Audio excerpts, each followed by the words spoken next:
All right, in this video, we're going to be doing a little head-to-head comparison between two direct-to-consumer drivers, that being the Sub70 849 and the Takomo Ignis driver.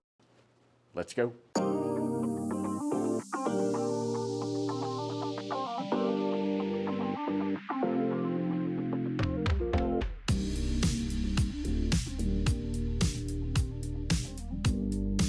Hi everyone, welcome back to the channel. Hope you're having a wonderful day. So I figured today we do a little direct-to-consumer comparison. If you are looking for a driver, maybe in a little kinder price point, something that isn't going to break the bank, you may be looking at some direct-to-consumer. And two of the big guys are definitely Sub70 and Takomo. So I've got each of their current drivers here, and we're just going to do a little comparison. We're going to talk about how adjustable they are, we're going to talk about how they look, we're going to talk about the sound and the feel, and we're going to talk about the performance as far as what kind of numbers I get with each of these drivers. Okay, first off, let's talk about the Sub70 849. This is, when you set it down behind the ball, it definitely has a oversized look to it. The overall shape of it makes it look pretty big behind the ball. So you may like that, you may like a smaller profile, but this one definitely, I think, looks a little bit bigger. It's got an all black finish, glossy. You can see the carbon fiber showing through the clear coat back here, so similar to maybe a Mizuno driver, something like that. Gives it a very nice high-end look. Also notice no alignment lines, no marks or anything like that on the top of the crown. So just a simple, plain, nothing to distract you looking head. Bottom of the club, again, very simple, very clean. Got these little lines running down the back of it. You've got a few different movable weights. And so overall, yeah, it's just a very clean, straightforward, simple looking driver. Now moving on to the Takomo Ignis driver, I would say the shape of this driver is maybe a little bit smaller looking when you put it down behind the ball. It maybe is a little bit taller in the face, and so the overall dimensions of it make it look a little bit smaller when you just set it behind the ball. Instead of a gloss finish, you've got a matte gray finish. Again, you've got a little bit of that carbon fiber just showing through here, but it's a little, I don't know if it's a little more understated. You can see it in either case, but it's a good looking head overall. Again, matte gray, no alignment line, no markings on the top, again, of any kind, so very simple, very clean looking. Back of the club, or the bottom of the club, very straightforward. Definitely resembles some other drivers out there, but very, you know, I would say good looking when you're pulling it out of your bag for whatever that's worth. Next up, the adjustability. What kind of adjustability options or customization do you have with this driver? Well, first off, with the Sub70, you've got 3 different movable weights, so you can add or subtract weight and move weight more towards the toe or the heel or the back.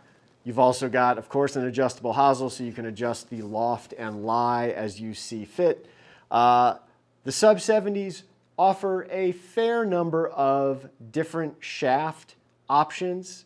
Right now it looks like about 10 different shaft options, something like that. So you do have some choices there. And you do have quite a few different grip options with the Sub70.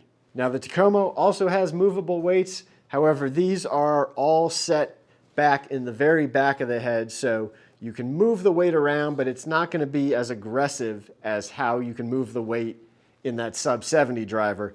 You do have the ability to add more weight, take away weight. You can see here I actually put 2 of these weights both back here to make the head a little bit heavier. So you've got all those options, but not quite as much latitude as far as how far you can move it. Again, you've got the adjustable hosel, so you can adjust that as you see fit. This one also has a cog type adjustable hosel, so that means that the shaft can actually stay in the same orientation regardless of how you set the loft and the lie versus the Sub70, where the shaft is going to be rotating like a TaylorMade or a Mizuno or a Ping or etc. As far as the number of custom options you've got here, shafts pretty similar in the number of options, maybe a couple less than what you can get with the Sub70, but it's close. You do get more grip options with the Sub70. The Takomo, you really only have one grip option. This is not the stock option. This is not an option with this Takomo. This is because I cut this driver down to get the length where I wanted it, so this is one of my grips. But the Takomo, only one grip, Sub70, a few more.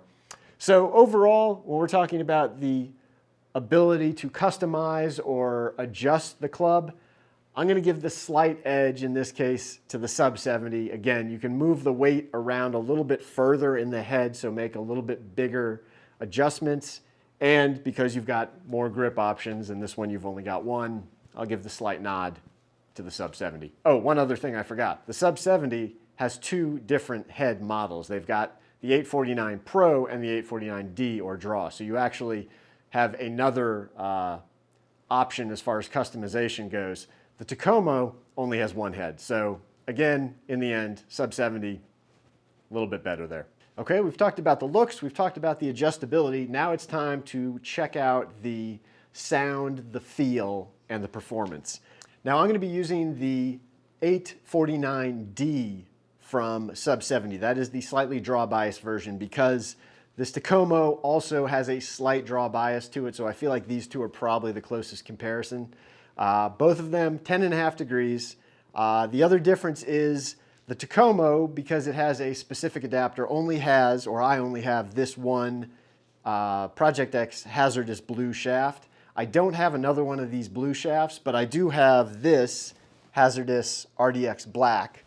They're not identical, but they're pretty darn close. They're the same weight. They're both stiff flex, and I honestly don't see that small difference between them making any real difference in our testing. So I think it'll be good enough for this. We'll start off with the Sub70, hit some with that, then the Takomo, maybe go back and forth once or twice. Talk about, again, the sound, the feel, and what kind of numbers we get. All right, Sub70, 849D. Got a nice wide open par 5 here with a really wide fairway, so I like that. Let's see what we get.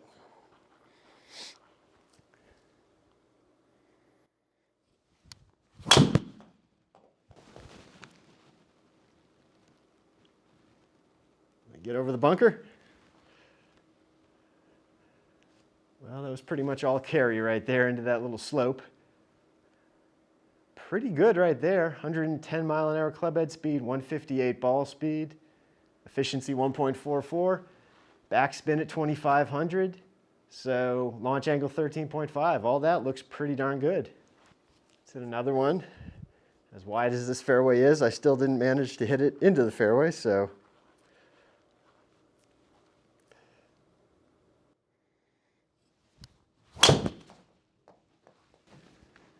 That guy was a little bit off the bottom of the club. I have a feeling that'll be a little spinny. But we'll see.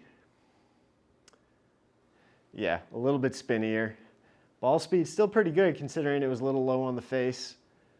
3,300 backspin, 265 carry. Not really that bad. The sound and the feel is maybe just a touch thin. I've talked about it before, I think, with this driver. I think this driver is a great candidate for a little bit of hot melt to just kind of bring that pitch down just a little bit. But really not too bad. Feel pretty solid. I've kind of hit in a couple different places on the face. I'd like to see if I could get one right in the middle. That was just a fraction low on the face again. So I would expect the spin to probably be up in that 3,000 range. Let's see. Yeah. Yeah, good ball speed. Real good ball speed, I think. All right. Takomo Ignis.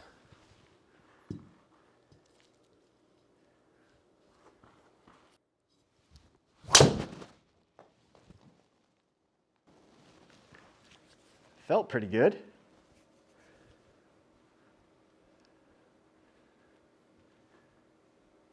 See the numbers there. 109, 158 ball speed again, 145 efficiency, so all that's really good. Very similar launch angle.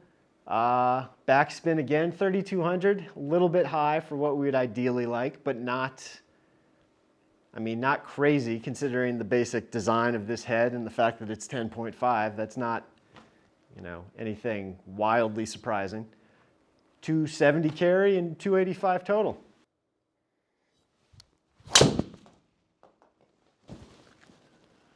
Another high one. Definitely gets up there.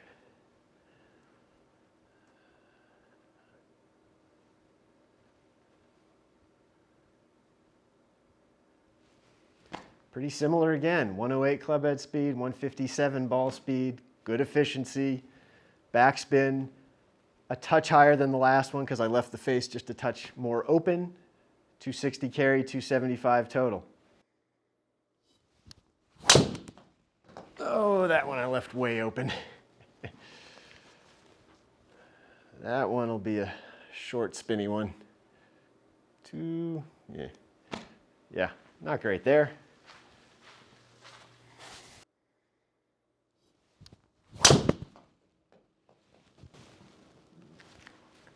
That one seemed pretty good. Definitely better than the last one. Oh yeah, now that one I feel like the spin probably got down a little lower.